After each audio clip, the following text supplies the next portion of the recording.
Okay, so good morning, and this is our second week.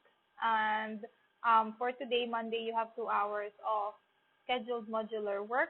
So for these 2 hours, what you will be doing is learning all about the different parts of the compound microscope. So after watching this video, you can watch and read some of the links that I have provided so that you can master the different parts of the compound microscope. And then after that, you can continue answering your K plus and getting those blue bars for the different rules and the different laboratory glasswares, as well as the different parts of the microscope. So let's start. The first part of a compound microscope is here. So this is what we call as the arm. And the arm of the compound microscope is important because it connects this part, the top part, to your middle part, to your bottom part. So this arm here is basically, it's like a connection between all of these different parts. And the arm is also the one that we hold if we are transferring our microscope from one location to another. So for example, I need to transfer this from this table to another table. So one of my hands will be holding the microscope here using the arm, and then the other hand will be supporting the weight of the microscope at the base of the microscope. So the second part of a compound microscope is this one. So this is the base of the compound microscope. And basically, the base of a compound microscope, it holds the weight of the entire microscope. So the reason why your compound microscope can stand is because it has the base here, which supports all of the different parts. Okay? For electronic compound microscopes such as this, you can also find the switch. Wait, I'm not sure if you can see. Okay, let me adjust the camera. So there is a switch here. If it plugs in and I turn it on, so the lamp here will turn on. So the switch for this one is found here. At the same time, there is a knob here which allows you to control the brightness of the lamp. So similar to your phone, if you're using it at night, usually you lower down the brightness. But sometimes if it's really dark and you want to see the picture or the image clearly, you want to turn on the brightness really high. So that is similar to this knob. So as you can see here, here is the part where the brightness level is a bit low. And then if you go to this direction, it means that you are increasing the brightness of the lamp here. Okay? Like I said, the lamp here will only work if this compound microscope is plugged in, because the lamp works with electricity. Okay? And the second part of the the third part of the compound microscope is this one. Let me just adjust my camera here. So this one is what we call as your ocular lens. So for your ocular lens, some compound microscope only have one ocular lens, and for this specific type of compound microscope, it has two ocular lenses. So if you have two ocular lenses, it's a bit more convenient because you can observe the organisms or the specimens using both of your eyes. Whereas if you only have one ocular lens, you can only see it using one eye. So it's either if you're comfortable with your left or if you're comfortable with your right eye. So this one is your ocular lens, and the first magnification of an image happens here in your ocular lens. The ocular lens already magnifies your specimen by up to 10 times. Okay? So the capacity of your ocular lens is a bit similar to your mobile phone. Usually mobile phones can magnify or zoom in an image or a picture by up to 10 times, or sometimes they have 12 or 14 zooming capacity. So it's a bit similar here. So if it's just the ocular lens, it's not enough for us to see very, very small organisms such as your bacteria and viruses. But if we are observing, for example, the parts of a leaf or the different parts of an ant or an insect, the ocular lens is actually sufficient enough for you to observe these organisms in detail. Okay? And then the fourth part of your compound microscope is this one. So connected to the arm, there is a circular knob here, and you can turn it around. It can be clockwise or counterclockwise. You can, depending on what you want to use. So this one is what we call as your revolving nose piece. So the revolving nose piece contains all of your objective lenses. Okay, so as you can see here, there are three objective lenses that is connected or placed in your revolving nose piece. Okay, so ang function lang niya is to have or to hold these objective lenses. Okay, and allows you to rotate and change objective lenses depending on your need. So if you want to use the bigger objective lenses or if you want to use the smaller objective lenses, because your nose piece is revolving or rotating, you can change objective lenses depending on whatever you need. Okay? So the objective lenses is the second magnification, is where the second magnification of your images happen. So like I said, the first magnification happens here in the ocular lens. Now the second magnification happens here in your objective lenses. So depending on their size, you can have a better idea of their zooming capacity or their magnifying capacity. So the smaller one here has a smaller magnifying capacity. As it gets bigger, then the magnifying capacity also increases. So the biggest lens have the highest magnification capacity. So let's start with the first one. So this is a scanner. It's color-coded, and I'm not sure if you can see, but this one, the color code here is actually red. So a scanner is red and it's small. So basically, you cannot expect it to magnify an image by a lot.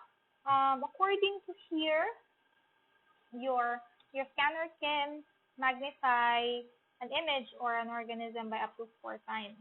Okay? So if we're going to add the magnification here, which is 10 times, and then here, you're going to add it. So that's basically up to 40 times. Okay? So using a scanner, your image is already magnified 40 times. So it's already bigger than the magnifying capacity of your SLR cameras. Okay? So it means that using a scanner alone in a compound microscope, it means that you can see better or clearer or more detailed picture or image of the organism that you are trying to observe. Okay, so this works way better than your Oppo mobile phones or way better than your SLR cameras. Okay, unless you are using a very specialized SLR camera. If you've seen yung mga ginagamit ng mga photographers from National Geographic Channel or Discovery Channel, ganito kahahaba. Ganito kahahaba yung mga telescopic lens nila. Yung mga yon talagang it can magnify by a lot. So, in that case, they work better than the scanner. Pero if you're just using a regular camera, then this one has a higher magnifying capacity than your regular camera. And then the second one, this one is color-coded yellow. It's the second objective lens. It's a bit bigger than your scanner, but it's not the biggest objective lens. So this is what we call as your low-powered objective lens, or we commonly use it call it LPO. So LPO stands for low-powered objective lens, and your LPO can magnify the image by up to 10 times. So if this is already magnifying the image 10 times, and your LPO is again magnifying it 10 times, it means that the image is magnified by 100 times.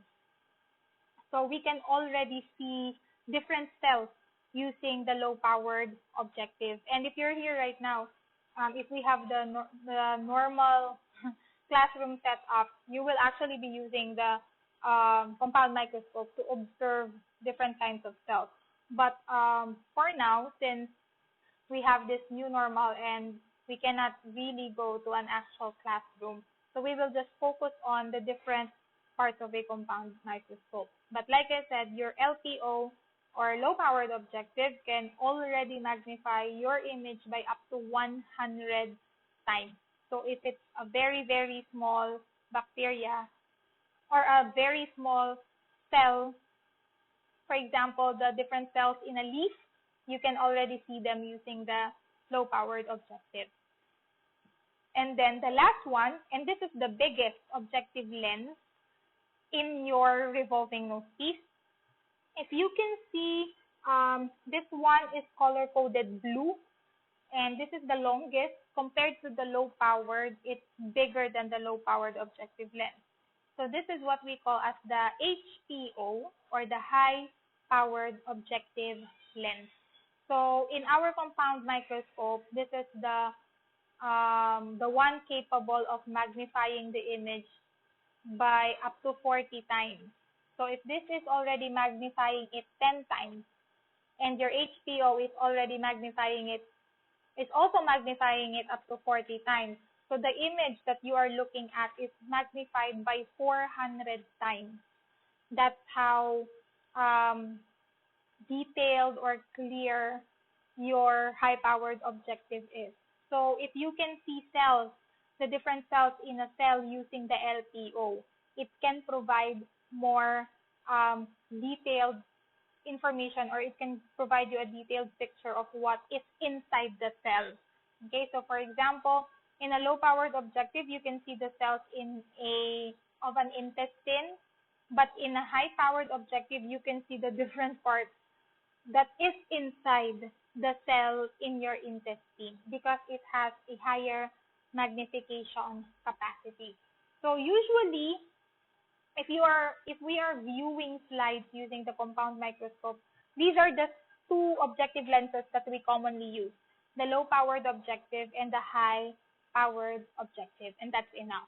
But if we want to observe something that's smaller and we want to observe the smallest part of those small bacteria or small viruses, there are other kinds of microscope other than the compound microscope that has higher magnification capacity. For example, the scanning electron microscope.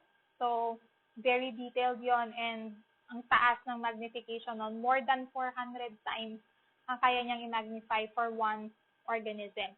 But for us, since we are just using it in a laboratory, in a normal, for our everyday lessons, this compound microscope is already, kumbaga, it's powerful enough for the things that we need to observe or the things that we need to see for our lessons in grade 7 class. Okay? So, let's go to the next part of the compound microscope. So this one, this black square, square shape here in the middle of your compound microscope is what we call as your stage.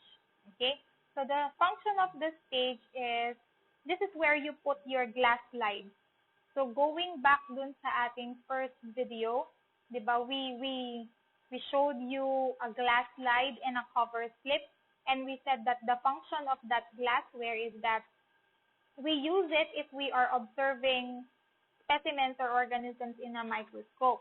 So sabi natin, di ba, if we want to check what does your red blood cells look like, we will put a drop of blood doon sa glass slide, we will cover it with a cover slip, and then yung glass slide and cover slip, we will put it on top of the stage. Okay? So, just imagine that we have a glass slide here. So, when we put a glass slide here, we have to open the stage clip. I'm not sure if you can see, okay? So, this is the stage clip. You open it, and then you put the glass slide here, and then you close the stage clip. So, the stage clip will hold your glass slide in place. So, para hindi siya matanggal or ma-dislocate dito sa stage, the stage clip will keep it in place. Okay? So, once your glass slide is already here, there are two knobs here at the bottom. Okay? So, this one will allow me to move the slide. Sorry, not the slide, but the stage. So, for example here, the button knob allows me to move the stage from left to right. Okay? So, kanina nandito siya. Ngayon, papunta na siya doon. Okay? So, if we want to put our slide on the center, we can use this bottom knob. And then, there is another knob here sa taas niya. So, this will allow me to move the stage back to front. Okay? Ayan. So, kanina nandito yung stage. Ngayon, papunta na siya doon. So, we move the stage using this knobs here at the bottom. So, from left to right, and then from back to front. Okay? So, the purpose here, it allows us to put our specimen in center. So, kung hindi siya naka-center, medyo nandun siya sa left side, so we can use this bottom part to put it on center. Or kung medyo nandun siya sa back part, but we want to observe kung ano yung nandun sa front part, so we can use it, we can move it and put it on center depending on what we want to observe. Okay? And then here is your lamp. Sometimes in other microscope, instead of a lamp, they have a mirror or a lens. So for the lamp, we only use it if your compound microscope can be plugged in. So this one can be plugged in. It can work using a lamp if it's plugged in with electricity. Pero if not, we can remove this lamp actually, and then we can replace it with a lens or a mirror. So even if walang kuryente, we can still use this compound microscope. Pero kung may kuryente, we can plug it in and then we use the lamp instead. Okay, so this is the lamp. For now, we are using the lamp. Pero kung brown out and we still want to use the compound microscope, it can be replaced with a mirror or a lens.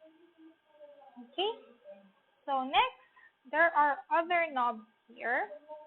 Okay, so this small one here is the fine adjustment knob, and the bigger one here is the coarse adjustment knob. So once we have put the glass slide here, for example, we already put the glass slide here, and let's put it on low power. Okay, we can use the coarse adjustment knob to bring the stage up a little bit near doon sa ating low-powered objective. So, wag namang sagad kasi pag nasagad siya, there is a possibility na mabasag yung glass slide or yung prepared slide. So, wag super dikit doon sa low-powered objective. So, again, the coarse adjustment knob will allow us to bring the stage up so that we can bring it closer to your low-powered objective. After you bring it up using the coarse adjustment knob, now we use the fine adjustment knob. So the fine adjustment knob will focus your image here, or the picture of the organisms here. So pagka minsan with the coarse objective, makikita mo may kulay siya pero medyo malabo. So para maging malinaw siya, so you can focus it doon sa mismong image na gusto mong makita, we use the fine adjustment knob. So dahan-dahan, you check, you focus. Pag clear na yung picture or yung image nung cell or nung specimen na ino-observe mo, you stop. Pero pag medyo malabo pa, then you use the fine adjustment knob to make it clearer. Okay? And then, if you are done looking at your prepared slide or doon sa specimen mo, you use the coarse adjustment knob to bring it down. Okay? So, once your stage is done, you open the stage clip and then you get your prepared slide or your gas slide and then you close it. And then, you are done. Okay? So, Again, this is your fine adjustment knob. The bigger one is the coarse adjustment knob. Okay? Now, I think this will be the last part of a compound microscope. It's here at the bottom. Wait lang. Hindi yata nakikita dito. Meron kasing lever dito that allows us to control yung amount of light that goes here to the stage. This is what we call as the iris diaphragm. Nasa ilalim siya ng stage eh. Hindi siya masyadong makita. Pero, if you close it, kahit na, pag naka-close yung iris diaphragm, kahit na naka-open yung light, walang ilaw na pumapasok dito. Kahit na naka-open yung lamp mo. As long as the iris diaphragm is closed, walang papasok na light dito. So, pag walang pumasok na light, it means that you cannot see anything. Kahit may glass slide dyan, wala kang makikita. Pero, pag super open naman siya, masyadong maliwanag. Pag masyado ring maliwanag, sometimes it's not good. So, you have to adjust the amount of light that goes here using the iris diaphragm. Okay? So, again, let's review. The ocular lens, of course, this is where you observe your specimen and it already magnifies the image. The revolving nose piece contains your objective lenses. Your objective lenses are the ones that magnify your image. So there's a scanner, there's a low power objective and a high power objective. You have a stage clip here which keeps your slides in place. You have your stage, which is where you put your glass slide. And then may mga knobs dito that allows you to move the stage left to right or front to bottom. Okay? And then you have the iris diaphragm here which controls the amount of light that goes here. And then our source of light, which is your lamp. Your coarse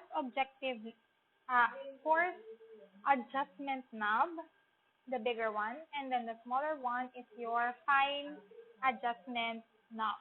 And then this here is your arm. This is your arm.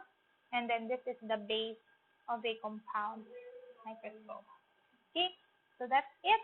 After watching this video, you can take notes in your notebook if it's helpful for you to learn the different parts of the microscope.